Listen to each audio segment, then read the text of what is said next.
How to fix Discord crashing on iPhone or iPad. Let's get started.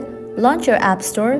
Now search for the app Discord. After app appears, if you find the option of update, just click on it and update your app to its latest version. Now you can check whether your problem has been solved or not. Heading towards next solution, open your settings app. Scroll down, open the option General, head towards the option of iPhone storage. Now find the app Discord.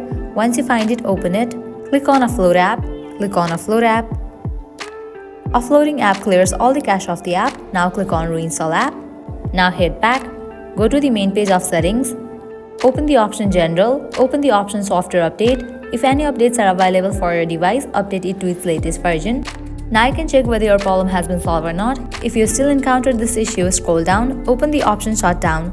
Now slide this icon to the right to turn off your phone. After you turn off your phone, wait for a few minutes, turn it back and check whether your problem has been solved or not. Applying all these solutions, your problem will be fixed. So this is how you can fix Discord crashing on iPhone or iPad.